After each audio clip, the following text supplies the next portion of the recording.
ہمارے یہاں جب نکاح شادی کا معاملہ آتا ہے اس میں بھی زیادتی ہو. ہم بیٹی کا حق ہی نہیں سمجھتے کہ رشتہ کرتے ہوئے اس کی رائے لیں، اس کی مرضی. بیٹا ہاں نہ پھر بھی کچھ نہ کچھ کر لیتا ہے. بیٹا جوان ہوتا ہے، پڑھا لکھا ہوتا ہے، کما رہا ہوتا ہے، وہ ہاں یا نہ کچھ کر لیتا ہے. بیٹا اپنا رائٹ کسی نہ کسی طریقے سے ایکسرسائز کر لیتا ہے. مگر شریف گھرانوں کی بیٹیاں، دیہاتوں میں رہنے والے، چھوٹے شہروں میں رہنے والے، پسماندہ معاشرے میں رہنے والے، غریب گھرانوں میں یا دینی تعلیم کے رکھنے والے دیندار گھرانوں میں، بیشتر گھروں میں بہت ماڈرن کلاس کو چھوڑ کر، بہت جو آگے بڑھ گئے لوگ ان کو چھوڑ کر عام گھرانوں میں بیٹی سے پوچھا نہیں جاتا. ماں باپ اوپر ہی اوپر سے جو رشتہ چاہیں طے کر دیتے ہیں. یہ ہمارا بھتیجا ہے، یہ ہماری بھتیجی ہے، یہ بھانجا ہے، یہ بھانجی ہے، یہ فلاں ہے، یہ چٹھا ہے، یہ وڑائچ ہے، یہ جٹ ہے، یہ آرائی ہے. بہت کچھ ہوتی ہے یہ ساری برادری. یہ راجے ہیں، یہ راجپوت ہیں، بے شمار. اب میں تو لسٹ بھی نہیں کر سکتا. تو بس جہاں چاہے کر دیتے ہیں ان گورکھ دھندوں میں، اور بیٹی کا حق نہیں سمجھا جاتا.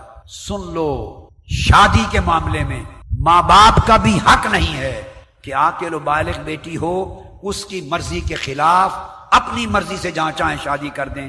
یہ حق اللہ کے رسول نے ماں باپ کو بھی نہیں دیا. شادی بیٹی کی مرضی سے ہوگی. ماں باپ کریں، رشتہ چنیں، بیٹی پر پیش کریں اور بیٹی کی رائے دیں. بیٹی سمجھے جانے رضامندی دے تو رشتہ جائز ہے. بیٹی رضامند نہ ہو تو سختی سے ماں باپ اپنی مرضی کو بیٹی پر تھوپ نہیں سکتے. جیسے یہ حق بیٹے کا ہے ویسے ہی مرضی کا حق بیٹی کا ہے.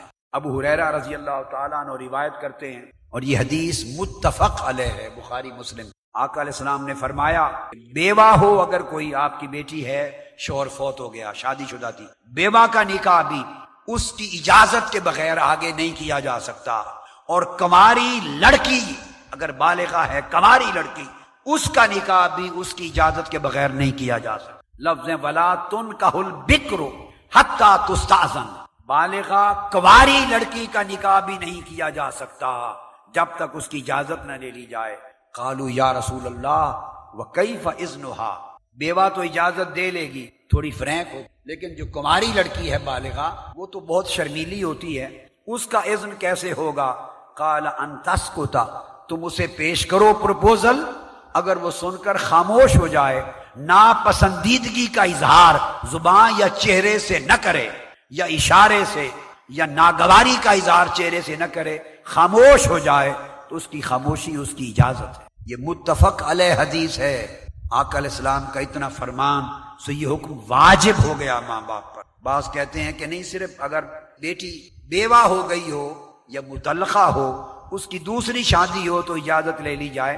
نہیں، آقا علیہ السلام نے فرمایا جو شوہر نادیدہ ہے، بالغہ کنواری لڑکی ہے، اس کا نکاح بھی اس کی مرضی کے خلاف والدین بھی نہیں کر سکتے. اس کے بعد آقا علیہ الصلوۃ والسلام نے اس سے اور زیادہ وضاحت کے ساتھ مسئلہ سمجھا دیا.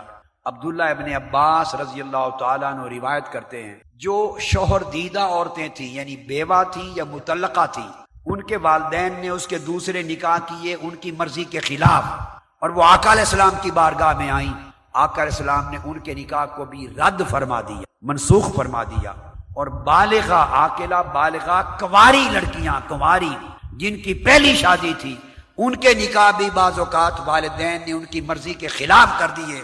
آقا علیہ السلام کی بارگاہ میں آئیں، ان کو ناپسند تھے، آقا نے ان کے نکاح کو بھی رد فرما دیا، منسوخ فرما دیا. فرمایا وہما کارہتان، وہ جو بیوہ یا مطلقہ بچیاں تھیں ان کا بھی، اور کنواری بچیاں بھی جن کے نکاح کا وقت آیا اور ان کی مرضی کے خلاف دیے، فرد النبی صلی اللہ علیہ وسلم نکاحہما، ان دونوں کے نکاح آقا علیہ السلام نے رد کر دیے.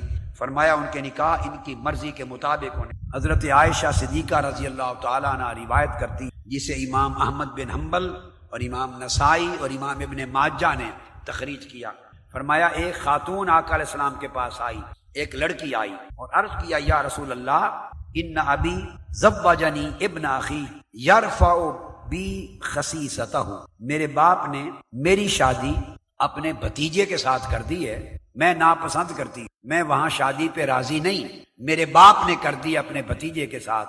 بھتیجا امیر آدمی ہے، مالدار ہے، تو وہ مجھے دے کر اس کے رشتے میں میرے ذریعے سے میرا باپ اپنی غربت کا علاج کرنا چاہتا کہ مالدار بھتیجے کے ذریعے مالی مدد ہو جائے گی، اس لیے ادھر شادی کر دی ہے اور میں راضی نہیں ہوں، کیا حکم ہے؟ فجعل الامر الیہا، آقا علیہ السلام نے فرمایا اس بیٹی کو، فرمایا لڑکی کو کہ تمہارے باپ کا کیا ہوا نکاح برقرار نہیں، فیصلہ تمہارے ہاتھ میں دیتا ہوں، اگر چاہو تو برقرار رکھو، چاہو تو رد کر دو، یہ اختیار تمہارا ہے۔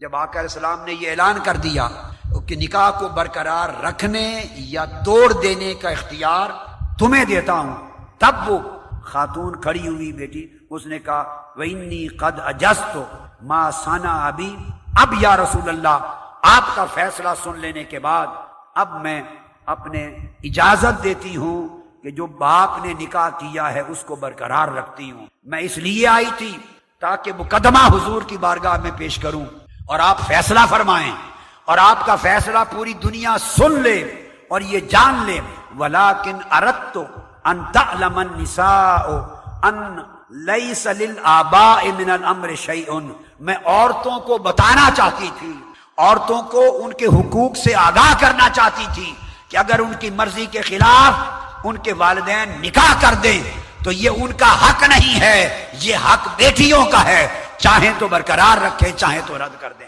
میں چاہتی تھی عورتوں کو صرف تعلیم ہو جائے، لیکن میں اب اس نکاح کو برقرار رکھتی، آپ کا فیصلہ امت تک پہنچ گیا۔